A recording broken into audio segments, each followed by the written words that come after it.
መቅደላዊት ክፍል 15 በአንጠልጣይ ታሪክ ደራሲ አምባዬ ጌታነህ ተራኪ ሶፊያ ዩሱፍ። ይህንና መሰል የፍቅር ታሪኮችን ለማግኘት ቻናላችንን ሰብስክራይብ ያድርጉ። መልካም ቆይታ። እሱስ ልክ ነህ፣ ግን ማን እንደሆነ አልነገርከኝም አለች። አዎ አልነገርኩሽም። እኔ እኮ ምን ያደርግልሻል ብዬ ነው። እውነቴን ነው፣ ብነግርሽ ይከፋሻል። በድጋሚ ከዛ ደባሪ ጊዜሽ ጋር ትቀላቀያለሽ አለ። እንዴ አሁን እኮ ነግረኸኝ ከሚደርስብኝ ችግር በላይ ሳትነግረኝ ቀርተህ የሚደርስብኝ ችግር ይበልጣል። ምክንያቱም ማን ይሆን እያልኩኝ ሁሌም አስባለሁ። እሱ እኔን ሲያይ ምን እንደሚሰማው ሳስብ ያመኛል። በእኔ ፍቅር የሚሰቃይ ሰው መኖሩን ሳስብ ይበልጥ እረበሻለሁ። በዛ ላይ በልጁ ላይ አንተ ይህን ያህል ከተሰማህ ከባድ ነው እና ከቻልክ ነግረኸኝ ህመሜን ብታቃልልልኝ ደስ ይለኛል አለች መቅደላዊት። እውነት መስማቱ ይህን ያህል ሰላም ይሰጥሻል? አለ ናሆም። በትክክል ምን ጥርጥር አለው ናሆም። ልጁ በጣም እየተጎዳ ከሆነ ትሪት ላደርገው ይገባል። እሱን ማድረግ ደግሞ ከምንም በላይ የኔ ግዴታ ነው።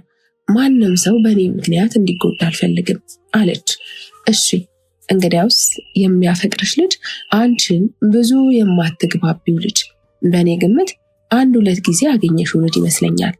እሱ ልጅ ደግሞ ብሎ ትንሽ ዝም አለ። እሺ ቀጥል እንጂ ዝም አልክ አለች መቅደላዊት። ዝም አላልኩም፣ ለመጨረሻ ጊዜ ከመናገሬ በፊት እያሰብኩ ነው አለ። እሺ አሁን አስበህ ከጨረስክ ንገረኛ አለች። ናታኔም ነው አለ ናሆም። መቅደላዊት ጸጥ አለች። ስልኩ ተቋረጠ። ናሆም በድጋሚ ደወለ። አታነሳም። አሁን የሆነ ነገር አለ። ናታኔምን ብዙ ጊዜ ታገኘዋለች፣ ይገናኛሉ ማለት ነው። ባይሆን ኖሮ እንደዚህ እንጨት አትሆንም ነበር። ድብቅ አጀንዳማ አለ። አሁን ደግሞ ስለ ናታኔም ስሜት ባሩክን ላናግረውና የተወሰነ ፍንጭ ላግኝ። የናታኔምን ጓደኛንም መርዕድንም ላናግረው ይገባል። ሁሉንም ነገር ላውቀው ግድ ነው አለና መንገዱን ቀጠለ። በመንገድ እየተራመደ ሳለ ስልኩን በድጋሚ አወጣና ለመቅደላዊት ደወለ። ነገር ግን መቅደላዊት ስልክ አታነሳ። የምሽቱ ጨለማ ላይን እየነሳ ነው። ግቢ ውስጥ የሚርመሰመሰው የተማሪ ቁጥር ቀንሷል። አብዛኛው በአዳሪ ተጉዟል። በዓሉን ለመታደም የመጡት የሀገር ውስጥ ዜጎችና የውጭ ሀገር ዜጎች ጉብኝታቸውን አጠናቀው ተመልሰዋል። መቅደላዊት ከነበረችበት የህልም ዓለም ስትነቃ የቀኝ እጇን አውራ ጣት ከናሆም የስልክ ቁጥር ላይ ያገኘችው። እየሰማችውን ላለማመን በድጋሚ አውራ ጣቷን ተጫነችው። ከወዲያኛው ጫፍ ናሆም ስልኩን አነሳ። በሰላም ነው ስልክ የዘጋሽው? ደጋግሜም ደብዬልሽ ነበር አታነሽም አለ ናሆም። ግን ናሆም ከምርህ ነው አለች መቅደላዊት ሳግ እየተናነቃት። አዎ ናታኔም ባለፉት ቀናት ብዙ ነገር ሆኗል። ከራሱ ጋር አልነበረም። እጅግ ተጎድቷል። በጣም ሁሉም ነገር በድንገት ነው የሆነበት። ናታኔም በጣም ጠንካራ ልጅ ነበር እስከማውቀው። ጥንካሬው ሸሸ። አንቺን ብቻ እያሰበ አለቀሰ። ከሁሉም ደግሞ ያሳመመው ከባሩክ ጋር ሆነሽ ስላየሽ ነው። ከባሩክ ጋር የተፈጠረውን በሙሉ ደርሶበታል አለና ዝም አለ። ይህን ሁሉ ሲያውቅ እኔ ምን ሆኜ ነው ያልሰማሁት አለች። አላውቅም፣ ባሩክ ግን ያውቃል። አቋረጠችው። ባሩክ ያውቃል? ደግማ ጠየቀችው። እኔ ነኝ የነገርኩት አለ። መቅደላዊት ይቅርታ እንዴ አለችና ስልኩን አቋረጠችው። ባሩክ የድብርትን ጽዋ ከፍ አድርጎ ከምሽቱ ጨለማ ጋር ይነጋገራል። ከድቅድቁ ጨለማ ምድር ከፍ ብላ መሃል ሰማይ ላይ የወጣችው ጨረቃ ምድርን በብርሃን ለመሙላት በግማሽ አካሏ ትጥራለች። ከምዕራብ ወደ ምስራቅ የሚነፍሰው ነፋስ ዛፎቹን በስስት ወዲያና ወዲህ ያወዛውዛቸዋል። ባሩክ የመጨረሻ ፈገግ አለ። የማይናገረው ተፈጥሮ ያሳቀው መሰለ። አይኖቹን ከሚቅለሰለሱት ዛፎች ላይ አልነቀለም። አይኖቹን ቀስ አድርጎ ከደናቸውና ትንፋሹን ወደ ውስጥ ሳባ አደረገና በሉ እናንተ የምታወጡትን አየር ተቀብያለሁ። አሁን ደግሞ የኔን ንጹህ ያልሆነ አየር ታስገቡ ዘንድ ሕይወት ታስገድዳችኋለች አለና እኔ ከራሴ ጋር ተፋልሜያለሁ። ሁሉንም ነገር ለማሻሻል ለመቀየር ጥሬያለሁ። ዳሩ ግን መልካም ምላሽ አይደለም የጠበቀኝ። ሕይወት እንደወሰንኩላት ሳይሆን በወሰነችልኝ ልትመራኝ ትሻለች።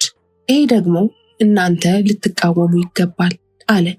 በመሃል እያወራ ሳለ አንድ ጊዜ ስልኩ ጠርቶ ሳያነሳው ጥሪው አለቀ። በድጋሚ ተደወለ። አሁንም ንግግሩን ከአዕዋፋት ጩኸት፣ ከእጽዋት ዝማሜ ላይ ያደረገ። ለሶስተኛ ጊዜ ስልኩ ሲጠራ ስልኩን ከኪሱ አወጣው። መቅደላዊት ነበረች። አቤት መቅዲ አለ። ለምንድን ነው ናታኔም እንደሚያፈቅረኝ አልነገርከኝ? በሱ ለቅሶ ነበር ስትደሰት የነበረው? ምን ቢያደርግህ ነው? እኔ እንደዚህ እንደምታደርግ እንኳ ላስብም ሆነ ልቃዥ አልችልም። ደግሞ ምንም ነገር ሳላውቅ ደውይለት ብለህ ይባስ በሱም በእኔም ተሳለክብን። ቆይ እስኪ ንገረኝ፣ ምን አስበህ ነው ደውይለት ያልከኝ? አለች። ባሮክ ዝም ብሎ ያዳምጣት ነበር። ንገረኛ በጣም ጮኸች። አልመለሰላትም። ለነገሩ ምን ልትመልስልኝ ትችላለህ? ምን የምትመልሰው ይኖርሃል? አፍህን ሞልተህስ ምን ልትለኝ ብትልስ ያንተን የፈጠራ መልስ ማን ሊያምን ይችላል? ስላመንኩህ እንዴት እንደዚህ ታደርጋለህ? ስልኩን ጆሮ ላይ ዘጋችበት። መቅደላዊት አራስ ነብር ሆነች። ባሮክ እጅግ አድርጋ ተጸየፈችው። ባሮክ ሰማይና ምድሩ ተቀላቀለበት። ራሱን በደንብ ጨምቆ ያዘ። ግራ ግብት አለው። እጆቹ ተንቀጠቀጡ። እግሮቹ ብርክርክ አሉ። ቀስ ብሎ ዛፉ ስር ተቀመጠ። ድንጋዩን ብድግ ጣል ቆፈር አደረገና አንዲት ትንሽዬ ቀዳዳ በትንሽ ድንጋይ ቆፈረ። አይኖቹ ሳያስበው እንባ ጥለው ከጉድጓዱ ላይ አረፉ። ባሮክ እንባው ቶሎ አለመድረቋን አይቶ ሳቅ አለና ፊቱን ጠረገ። መቅደላዊት ለናታኔም ደወለችለት። ናታኔም አያነሳም። ደግማ ደወለችለት። አሁንም አያነሳም። በመጨረሻ መልእክት ላከችለት። ናቲ እባክህን ስልክህን አንሳ። ምንም የማውቀው ነገር አልነበረም። ባሮክም አውቆ ደብቆኝ ነው ቅድም ስደውልልህ የነበረው። ደውይለት ስላለኝ ብቻ እንጂ ምንም የማውቀው ነገር አልነበረም። ስለዚህ አሁን ማውራት ይኖርብናል እባክህን ብላ መልእክት ላከችለት። ናታኔም መልእክቱን እንዳየው ጥሩ፣ በደስታ ነው የማገኝሽ። አንቺ እኔ ብቻ ነው የምትሆኘው። የቻልኩትን ያህል አደርጋለሁ አለና ዝም አለ። ከትንሽ ደቂቃ በኋላ ደወለችለት። በሶስተኛው ጥሪ ስልኩን አነሳ። ናቲ አለች። ወዬ አለ። ምንም የማውቀው ነገር አልነበረም። እሺ ይቅርታ አድርግልኝ። አሁንም የሰማሁት ከናሆም ነው አለች። አውቃለሁ፣ ችግር የለውም። ብታውቂ አንቺን አውቅሻለሁ። ባሩክ ነው ምንም እንዳታቂ የፈለገው። ምክንያቱም ካወቅሽ እሱን ልትተዩና እኔን ልትመርጭ እንደምትችይ ስላሰበ ነው አለ። እሱን ተውና አሁኑኑ ላገኝህ እፈልጋለሁ። እሺ ልብሴን እያስተካከልኩ ነበር። መጣሁ። የተለመደው ቦታ እንገናኝ አለ። እሺ ወጣሁኝ አለች። ናታኔም በኩራት በአሸናፊነት መንፈስ ሳቅ አለ። ወደ ሎከሩ መስታወቱን ፊቱን አስጠግቶ ራሱን እየተመለከተ አገኘሁ ባሩክ አለ። ልክ ጥሩ ነገር እንዳደረገ ሁሉ ናታኔም በትንሽ የምድር ከፍታ በሐሴት ዘለለ። ይህ ነገር ለሌላ ምዕራፍ ፋኖስ እንደሆነ ብቻ አላስብ። መቅደላዊት አሁን ከልቧ ሳትሆን ከስሜቷ ነች፣ ወይም ከልቧ ልትሆንም ትችላለች። አሁን በማንም እርግጠኛ ልሆን አልችልም። በራሴ ግን እርግጠኛ ልሆን። መንገዴን መራመድ አለብኝ፣ በዝግታ በፍጥነት በቻልኩት አቅም። አሁን ትላንትን እያሰብኩ እየቆዘምኩ ልቀመጥ አልችልም። ዛሬ በዛሬ ሐሳብ እንጂ በትላንት ሐሳብ አይመራም አለና ወደ ዋርካው ወረደ። የዘመናት ጥላ የአድዋ ዩኒቨርሲቲ አጋፋሪ ግዙፉ ገብርዬ ዋርካ ወረደና ከአንደኛው እምነ መረድ መቀመጫ ተቀመጠ። ትንሽ ካሰበና ከተረጋጋ በኋላ ተነስቶ አስፓልቱን ይዞ ወክ እያደረገ ነው። ግራ ቀኝ የተገጠሙት ባውዛዎች አስፓልቱን ብቻ ሳይሆን ከአስፓልቱ ራቅ ብለው የተሰሩትን ህንፃዎች በፀሐይ መልክ አድምቀዋቸዋል። ዝም ብሎ ጉዞውን ቀጠለ።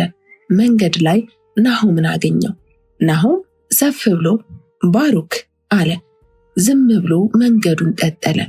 ናሆም ተከትሎ ከኋላው ጎትተውና እየጠራሁ ነበር እኮ አለ ባሩክ ናሆምን ከተመለከተ በኋላ። ይሆናል፣ ነገር ግን አልሰማሁም አለ።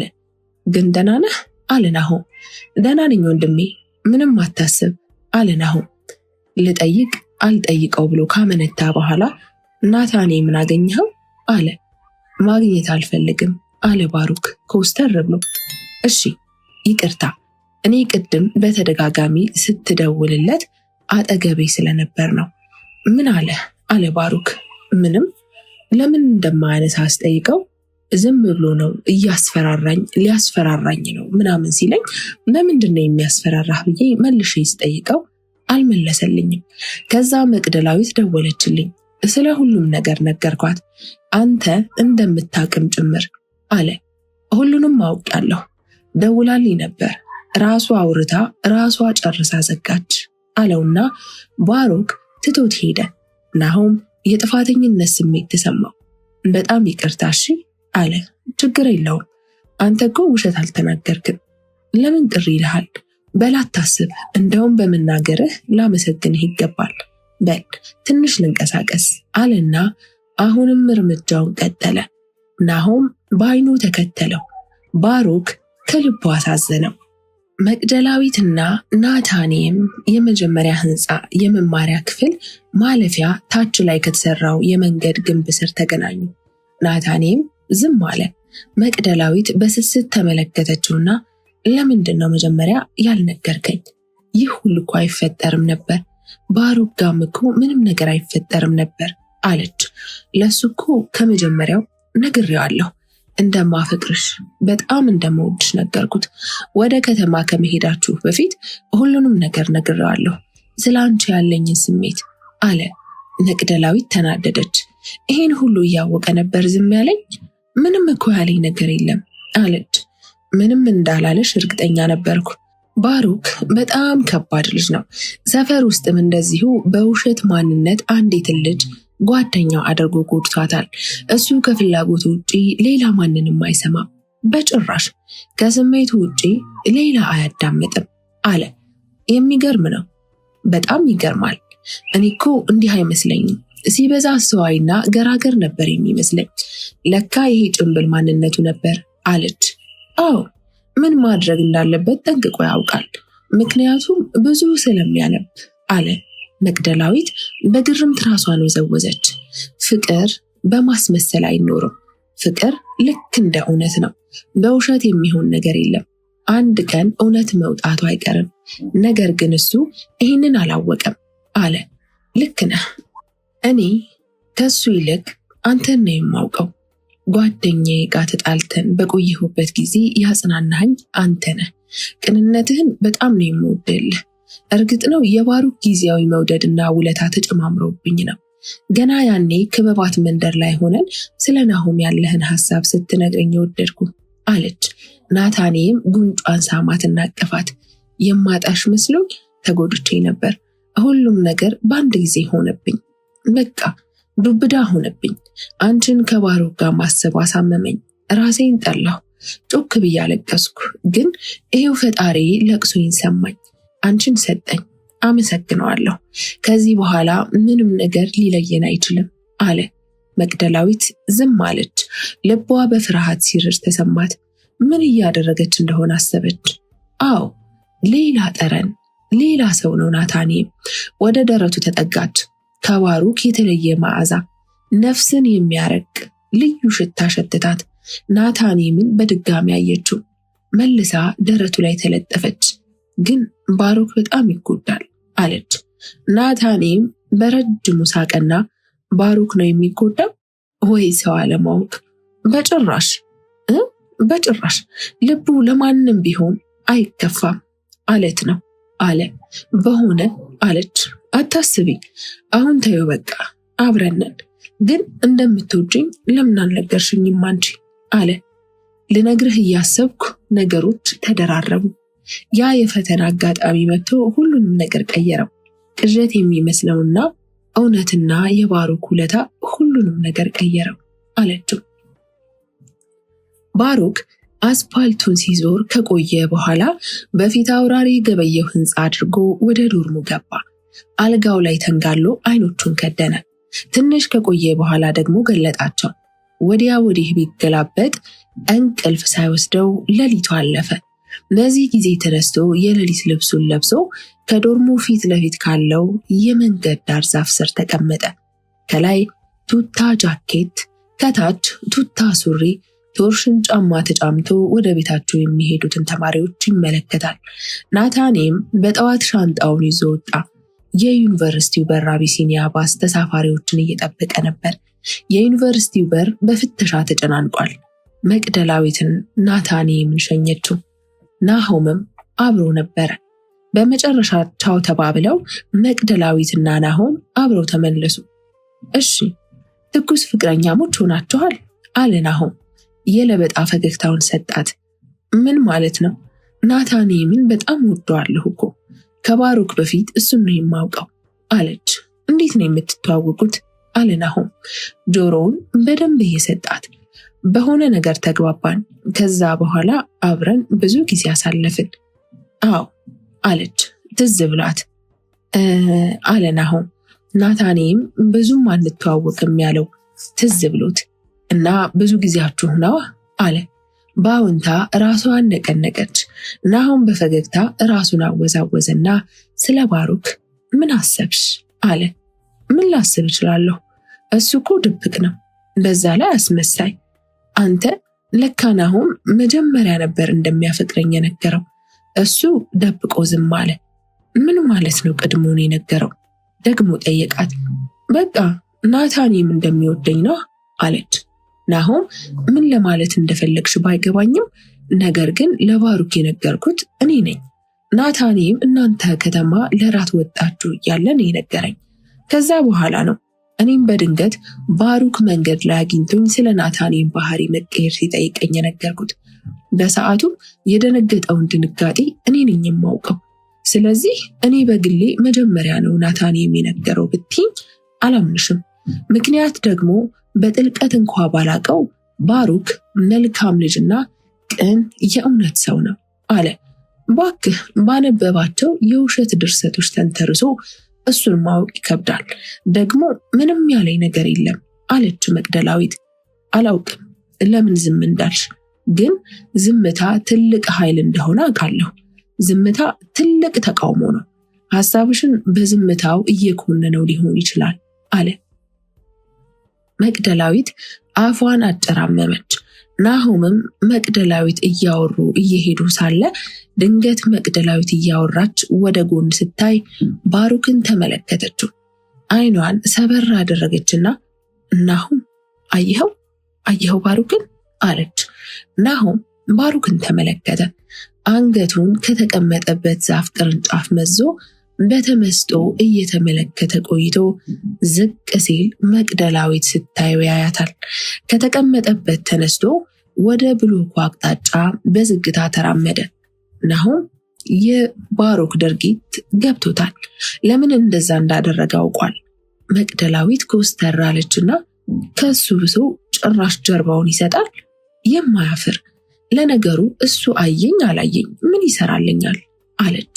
ናሆም ሳቃለና በቃ ወደ ዶርም ሂጂ እኔም ልግባ አለ ናሆም። ትንሽ አንጫወትም አለች። አይ አለ። ዶርም ገብቼ ማሰብ እፈልጋለሁ አለና ሰላም ብሏት ሄደ። ናሆም ፈጠን ብሎ ተራመደና ባሩክ ላይ ደረሰበት። እንዴት ነህ ወንድሜ አለ ናሆም። ደህና ነኝ አንተ ሚስኪን ልጅ እንዴት ነህ አለ ባሩክ ፍጹም በሆነ ፈገግታ።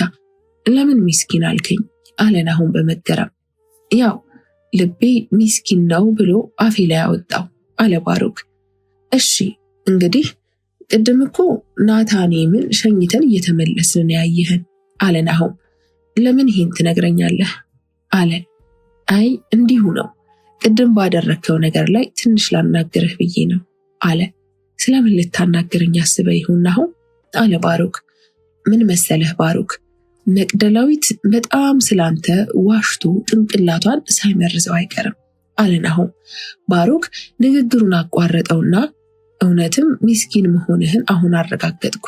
በድጋሚ ልበልህ አንተ ሚስኪን ልጅ፣ ሰው በሰው ንግግርና አስተሳሰብ አይመረዝም። የሚመረዘው በራሱ የውስጥ ባህሪ ነው። አንድ ምክር ልምከርህ። እኔ በምኖረው ዓለም ደስተኛ ነኝ። መቅደላዊት እንደዛ ሆነች አልሆነች እኔ ህይወት ላይ የምትጨምረው የምትቀንሰው ነገር የለም። ደግሞ የኔና የሷ ታሪክ የሚጻፍም የሚነገርም የለንም። በቃ የአንድ ቀን ግንኙነት የአንድ ቀን አዳር ነው። ጠዋት ላይ በቃ አለቀ። እሱ ነው ግንኙነታችን። እንደዛ አድርገህ ውሰደው። ነገር ግን እኔ በሷ ሌሎችን ንጹሐን ሔዋኖች ልኮንናቸው ሀሳቡም ስሜቱም የለኝም።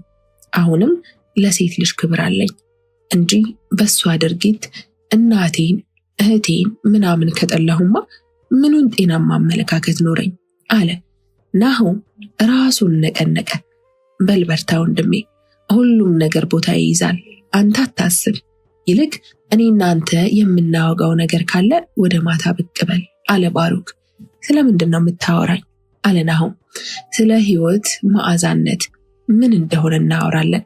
ስለ ህይወት ወጪ ወራጅነት፣ አላፊ አግዳሚነት እንዲሁም ስለ ገጠመኞቿ እናወጋለን። ምን የምናወራው የምናጣ ይመስልሃል? አለና ባሩክ ፈገግ አለ። ናሆም በባሩክ ፍጹማዊ ፈገግታ ተደሰተና እሺ በቃ ካልክ አለውና ወደ ዶርማቸው ተለያዩ። መቅደላዊት እንደገባች አልጋዋ ላይ ተዘረረች። የባሩክ ሁኔታ ትዝ አላት። ተናደደችና እሱ ማን ሆኖ ነው ፊት የሚያዞርብኝ አለችና የአልጋዋ ትራስ ላይ ተስፈንጥሮ ያለውን ስልኳን አነሳች። ደወለች። ለባሩክ ነበር። ባሩክ ግን ስልክ አያነሳም። ደጋግማ ደወለችለት። ነገር ግን አሁንም አያነሳም። ይበልጥ ተናደደች። አንደኛው ስሜቷ ደግሞ ለምንስ ብሎ ያነሳልኛል? ከኔ ምን ፈልጎ አላት። ባሩክ ስልኩን እያየው ዝም አለ። በመሃል ጂሜሉን ከፍቶ ኢንቦክሱን መመልከት ጀመረ። የሚገርም ዜና ነበር። ኢሜሉ ላይ ለ3 ዓመት ሲጻጻፈው የነበረው የሃርቫርድ ዩኒቨርሲቲ ተቀብሎታል። ነገር ግን ይሄን የጀመረውን መጨረስ እንደሚችልና ተጨማሪ የትምህርት ዕድል እንደሆነም በምልክቱ ይገልጻል። በስሱ ፈገግ አለ። ምን አዲስ ነገር ተገኘ ወንድሜ? አለ አንዱ የዶርሙ ጓደኛ። ሃርቫርድ ዩኒቨርሲቲ እኮ ጥያቄን ተቀበለኝ አለ ባሩክ። ልጁም ብድግ አለና ይህን ዜና አንብበህ ነው ዝም ያልከው? አለ ልጁ። እና ምን ልበል ምን ላድርግ? አለ ባሩክ እየሳቀ። አላቅም ብቻ እኔ ብሆን ምድር አትበቃኝም ነበር አለ። አየህ በአንድ ነገር ከረካህና በጣም ከተደሰትክ ችግር ነው። በጭብጨባ ብዛት እንደሚከስም ገጣሚና የኳስ ተጫዋቾች ነው የምትሆነው። እናም ጊዜያዊ ስኬቶችህ ላይ በመደሰት ጊዜ ከምታባክን ቀጣዩ ያንተ ስራ ላይ ብታተኩር ነው የሚሻለው። አሁን እኔ ልክ እንደተቀበለኝ ሳይ እዛ ሄጄ ምን አይነት ተማሪ መሆን ይጠበቅብኛል ነው ያልኩት። በዚህም በደንብ ላስብ ይገባል እንጂ በዚህ ብቻ ተደስቼ ልቆም አይገባም አለ።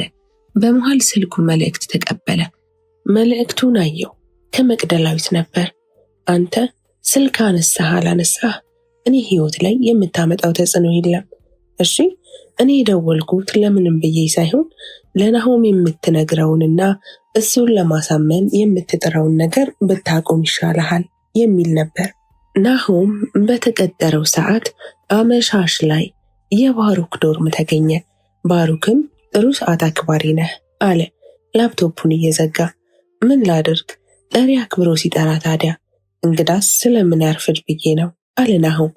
በልሺ ወጣ ብለን ማኪያቶ እየጠጣን እናውራ አለ። እሺ ደስ ይለኛል አለ ናሆም። ተያይዘው ወጡና ወደ ማለዳ ካፌ ያመሩ። ማለዳ ቁጭ ብለው ሁለቱም ወተትና ማኪያቶ እየጠጡ ድንገት ባሩክ እስኪ ስላንተ ንገረኝ፣ ስለ ቤተሰቦችህ፣ እህትና ወንድም፣ አባት ምናምን አጠቃላይ ስለ ህይወትህ ንገረኝ አለ ባሩክ ማኪያቶውን እያማሰለ። አይ ባሩክ ምን የሚነገር ታሪክ አለኝ ብለህ ነው? ግን እኔ ብቸኛ ልጅ ነኝ። አባቴ ነው እናትም አባትም ሆነ ያሳደገኝ ያስተማረኝ ሁሉ ነገሬ። ነገር ግን 12ኛ ክፍል እያለሁ ነው የሞተው። እናቴ ደግሞ በህይወት አለች፣ ግን ለኔ ሞታለች። አባቴን ገና ህፃን እያለሁ ነበር እኔን ትታለት የጠፋችው። አሁን ከሌላ ሰው ጋር ወልዳ ሴት ልጅ አለች። አባቴ እንደሞተ ነው እሷ የመጣችው። ዓለም ላይ እንደ እናቴ የምጠላው የለም። በእሷ የተነሳ ነው መሰል እህቴንም አልወዳትም። በቃ ሁሉም ለእኔ ያንገፈግፉኛል። እዚህ የምማረው የአባቴን ህልም እውን ለማድረግ ነው አለና እንባው ቁርዝዝ አለ። ክፍል 16 ይቀጥላል።